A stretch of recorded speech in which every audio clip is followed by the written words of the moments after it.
મિત્રો, કહેવાય છે કે કલાકારોની કોઈ જ્ઞાતિ જાતિ હોતી નથી, તો પછી તેમની સાથે ભેદભાવ કેમ કરવામાં આવે છે?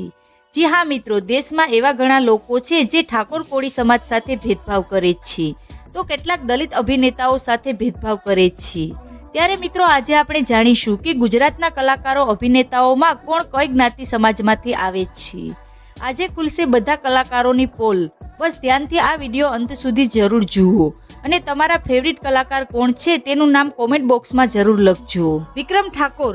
મિત્રો, વિક્રમ ઠાકોરનો જન્મ 1 એપ્રિલ 1984માં ગાંધીનગર નજીક આવેલા ફતેપુરામાં થયો હતો. તેઓ એક સફળ અભિનેતા, લોકગાયક અને દિગ્દર્શક પણ છે.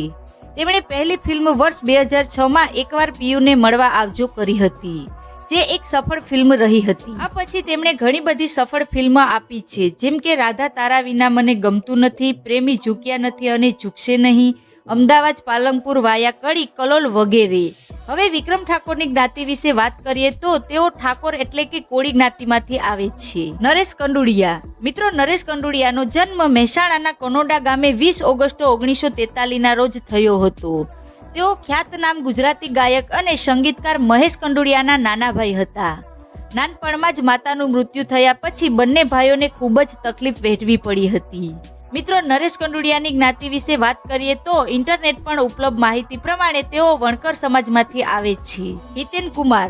મિત્રો, હિતેન કુમારનું સાચું નામ હિતેન મહેતા છે. તેમણે ગુજરાતી ફિલ્મ ઇન્ડસ્ટ્રીમાં ઊંચી મેળીને ઊંચા મોલ 1998માં ખલનાયકની ભૂમિકા સાથે શરૂઆત કરી હતી. તેમની 1998માં આવેલી ફિલ્મ દેશ રે જોયા દાદા પરદેશ જોયા સુપરહિટ રહી હતી. આ પછી તેમણે તેમની લાંબી કારકિર્દીમાં અનેક ગુજરાતી ફિલ્મોમાં અભિનય કર્યો છે. મિત્રો, હિતેન કુમાર બ્રાહ્મણ સમાજમાંથી આવે છે. જિગ્નેશ કવિરાજ. મિત્રો, જિગ્નેશ કવિરાજનો જન્મ 3 સપ્ટેમ્બર 1988ના રોજ મહેસાણા જિલ્લામાં આવેલા ખેરાલુ ગામમાં થયો હતો. તેઓ એક પ્રખ્યાત કલાકાર અને અભિનેતા પણ છે. તેમણે ઘણા બધા પ્રખ્યાત ગીત આપ્યા છે, જેમ કે હાથમાં સે વિસ્કી, જાનુ લાખોમાં એક, મધુરો દારૂ વગેરે. મિત્રો, જિગ્નેશ કવિરાજ રાજકવિ એટલે કે ગઢવી સમાજમાંથી આવે છે. રાજલ બારોટ. મિત્રો, ઉત્તર ગુજરાતનું નામ આવતા જ સૌથી પહેલા મણિરાજ બારોટની યાદ આવી જાય. મણિરાજ બારોટ ગુજરાતની લોક સંગીતનું ઘરેણું છે અને તેમનો આ અમૂલ્ય વારસો તેમની દીકરી રાજલ બારોટને મળ્યો છે.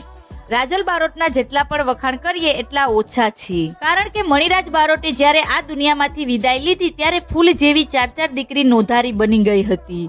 દુઃખના ડુંગર આવ્યા છતાં પણ મણિરાજ બારોટની દીકરી રાજલ બારોટે પિતા ધર્મ નિભાવીને પોતાની બહેનોના ધામધૂમથી લગ્ન કરાવ્યા અને છેલ્લે તેમણે પણ લગ્ન કરી લીધા છે. આમ તો મણિરાજ બારોટની દીકરી રાજલ બારોટની જ્ઞાતિ કઈ છે એ બતાવવાની જરૂર નથી, કારણ કે બધા જાણે છે કે તેઓ બારોટ એટલે કે કોળી જ્ઞાતિમાંથી આવે છે. ગમન સાંથલ. મિત્રો, ગમન સાંથલનું નામ સાંભળીને તમે કહેશો કે સાંથલ તેની જાતિ હશે, પરંતુ નહીં મિત્રો, સાંથલ તેની જાતિ કે જ્ઞાતિ નહીં, પરંતુ તેમના ગામનું નામ છે, જે મહેસાણા જિલ્લામાં આવેલું છે. ગમન સાંથલ તો રબારી સમાજમાંથી આવે છે. તેમનું પૂરું નામ ગમન રાયભણભાઈ રબારી છે. દેવાયત ખાવડ. મિત્રો, તેમનો જન્મ 13/9/1986ના રોજ સુરેન્દ્રનગર જિલ્લાના દુધઈ ગામમાં થયો હતો. તેમણે પોતાના ગામમાં જ 1 થી 7 ધોરણનો અભ્યાસ કર્યો છે.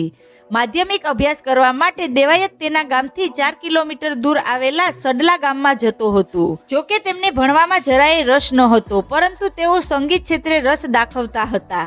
તેથી તેઓ આજે એક સફળ કલાકાર છે. મિત્રો, દેવાયત ખાવડની જ્ઞાતિ વિશે વાત કરીએ તો તેઓ કાઠી દરબાર સમાજમાંથી આવે છે.